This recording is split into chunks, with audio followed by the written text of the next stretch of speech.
In this video, we're going to be talking about one of the coolest filters in Adobe Photoshop, and it's Liquify Filter, where we can be doing some nice tweaking within our image. And here we have my friend Anwa again, and we're going to be applying Liquify Filter on his image. We have our image already as a smart filter, and we're going to be going to Filter, selecting Liquify. On left side, we have some tools to liquefy our image or edit that one. And now it's on face tool. However, we're gonna be starting with that tool in here, forward warp tool, and we can be warping pixels within our image. Let me enlarge that brush using square brackets as usual. Now let's maybe start tweaking that bat a bit, maybe something like that.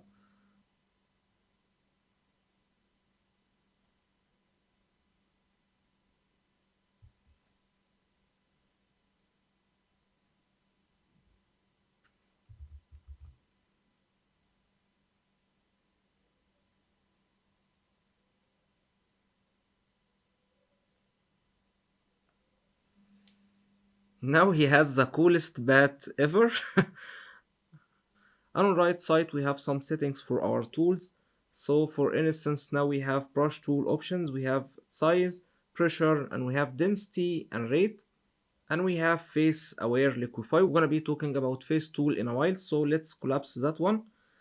Then here under view options we have show mesh, as it's showing us what's happening to our pixels. So if we start zooming from here, clicking that zoom icon, we can be moving a bit.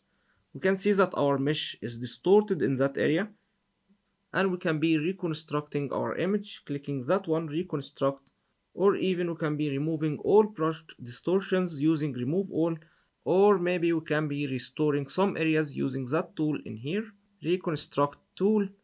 And if we start clicking in that area, we are gaining or restoring these areas within our mesh, and that mesh is going back to normal state. However, I'm gonna undo that because I liked that bat, and I'm gonna be disabling that mesh. Also, we have smooth tool, which can be smoothing that effect a bit. If you feel it's quite intense, you can be smoothing that one a bit. However, I also liked it as it was, so I'm gonna undo that. Then we have twirl tool, where we can be twirling elements within our image, just like that. It's rotating pixels within your image.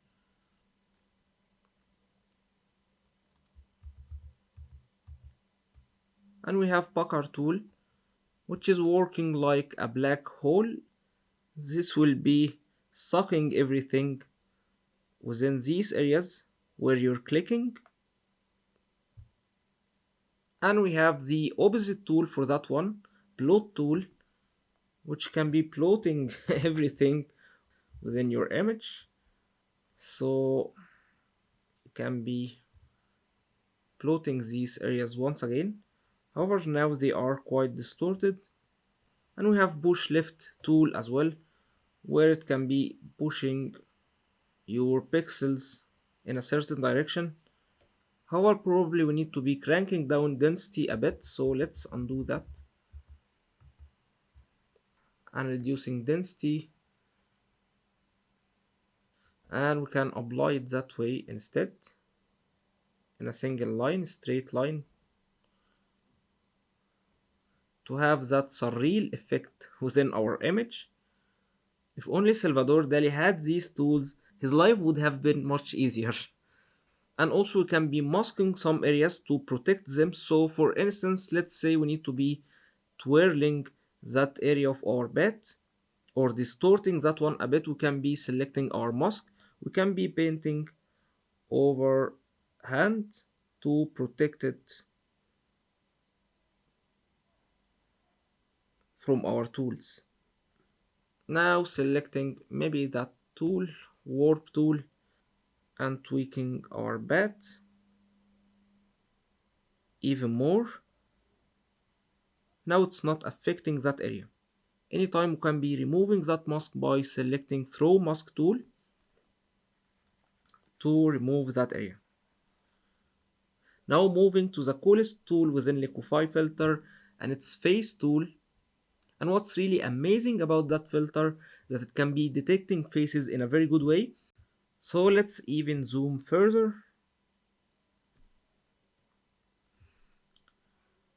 Now if we start hovering over any area within the face, we'll be seeing different controls for eyes, nose, and we have mouth, and also overall head as well. We can be increasing height of forehead or reduce it or reducing that one. And also we have more precise controls on right. So here we have eyes, and we have nose, mouth, and face shape. And also within mouth we have smile, so we can make him smiling a bit even more. Just like that. Now this is quite extreme, so let's make it just a little bit, okay? And also we can be controlling upper lip or even lower lip to make it smaller or even bigger. For ladies who like to increase their lip size, now you have that tool for you. And also you have mouth width. You can be increasing width for mouth or height. Now that's quite scary. Maybe that's nice. So now we are reducing height, and maybe we can be increasing smile a bit. This is looking quite natural because like when you smile your mouth height is getting reduced. And also you have like forehead. You can be controlling forehead as we've been doing for a while. And also we have chin height. We can be reducing chin or jawline as well. Can be adding more fats to to cheeks. Can be adding more fats to cheek, and same as well for face width. You can be controlling that one to add some width to face or reduce it. If for any reason my friend saw that lecture, he will be killing me probably. However, I'm not gonna be messing with these features, and I'm gonna be going for eyes, maybe adding some cuteness there so he won't be that mad at me. We can be linking values or unlinking them. So we have right and left eye. We can be working on separate eyes like that. Maybe for a sarcastic design or converting regular images into a caricature. Maybe that can be helpful. However, it's always nice to link both of them if you would like to be precise. And also can be controlling rotation for eyes. So you can rotate eyes as well, or you can be increasing width for eyes. Now he's looking unrealistically cute. And also you can be increasing distance between eyes or narrow them. Maybe wider distance can be nicer. And you have nose height as well. You can be controlling that. As you can see, it's so amazing. And width, so you can make it narrower.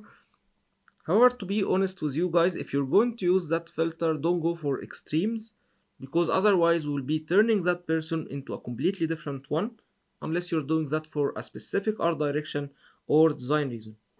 And anytime you feel you went too far, you can be resetting faces for face 1, because that filter can be detecting more than a face, and we're gonna be seeing that in our next image.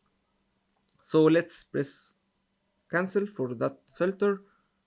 I'm moving to that image in here, me and my friend in New York streets, and I feel that we might need to apply Liquify filter in here because I'm looking too serious and he's quite smiling, so I want to add a smile as well to my face.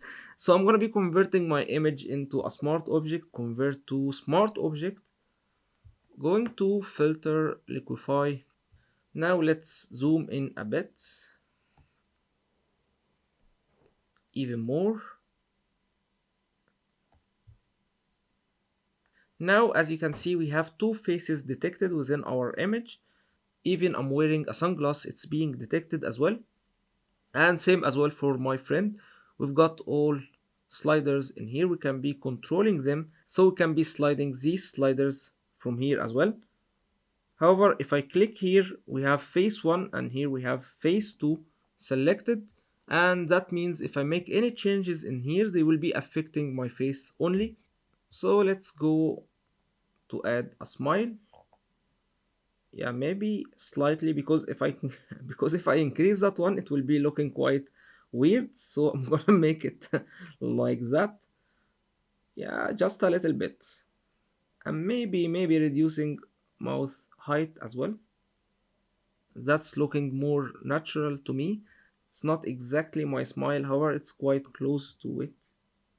Now I don't look that serious anymore within that image.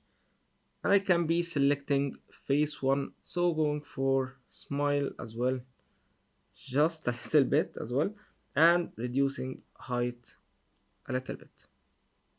Applying that, okay. Now we have our filter applied. We can be checking that one on and off. Hope you're seeing the difference in here and hope you enjoyed that one. Go ahead and start experimenting that Liquify filter on your images or even your best friend's image, and maybe try showing that one to him and let me know how he reacted to that.